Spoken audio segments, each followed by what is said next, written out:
Wa an Jabir radhiyallahu anhu qala anna Rasul sallallahu alaihi wasallam qala man qala hina yasma'ul nida Allahumma rabb hadhihi da'wati tammah wassalatil qa'imah ati Muhammadanil wasilah wal fadilah wa ba'athu maqaman mahmudan alladhi wa'adta halat lahu syafa'ati yaumil qiyamah akhrajahul arba'ah. Orang yang mendengarkan azan lalu membaca doa ini, dia pasti dapat syafaatku di hari kiamat nanti, pasti. Halat lahu syafaati. Sedikit mengulang Pak, syafaat itu konsepnya itu kan menggenapkan Pak. Jadi ada orang-orang yang tidak bisa masuk surga karena poin pahalanya belum cukup. Misalnya orang masuk surga kalau poinnya 100, lalu ada orang poinnya 80, kan kurang 20. Nah, supaya dapat 100 dia mendapat syafaat. Nah, Nabi Muhammad menjamin semua umatnya dapat syafaat. Inna syafaati li ahlil kabairi min ummati. Syafaatku untuk orang-orang yang berdosa besar. Nah, paradigmanya begini Pak, ini paradigma yang menurut saya menarik. Kita ini beramal yang banyak, beramal yang soleh, sehingga kita nggak perlu dibantu oleh siapapun untuk masuk surga. Jangan salah paham ya Pak. Tapi kita yang bisa membantu. Nanti syafaat Nabi itu diberikan buat orang-orang yang pendosa besar gitu. Dia udah mentok nih, siapa lagi yang harus atau apa lagi yang saya harus lakukan.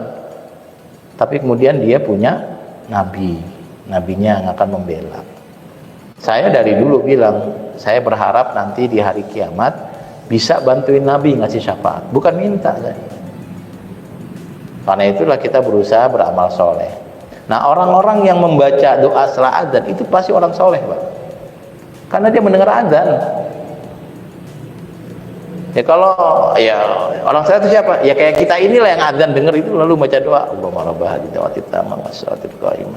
Ya orang kayak gini udah pasti nanti Nabi kenali, oh ini umatku dan seterusnya. Sesederhana itu ternyata untuk hubungan kita dengan Nabi. Bapak dan Ibu sekalian, adzan itu kita dengar 5 kali. Dan itu kalau kita mendengar di kampung satu masjid. Tapi kalau Bapak itu satu kampung masjidnya banyak, itu mendengar adzan berkali-kali Pak. Berkali-kali. Ini kalau saya pulang ini jam 3 ini, saya naik motor, Allahu Akbar, Allahu Akbar, Allahu Akbar, Allahu Akbar. Sampai sana ada lagi, Allahu Akbar, Allahu Akbar, Allahu Akbar, takbir lagi, saya nggak bisa habis takbir sampai ujung.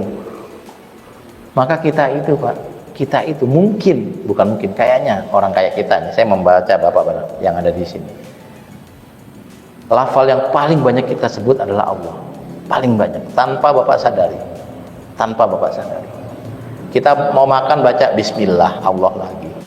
Dengar ada berita bagus, Alhamdulillah. Ada berita musibah, Innalillah. Ada kaget, ada petir, Subhanallah. Subhanama yurikumul barqa khaufa wa tama'an. Dengar azan, baca lagi. Apalagi yang tidurnya bangunnya sebelum subuh, dengar azan subuh, baca lagi. Habis azan qomat, dengar lagi, baca lagi, Allah, Allah, Allah. Maka Allah akan masuk ke alam bawah sadar kita. Dan kalau boleh saya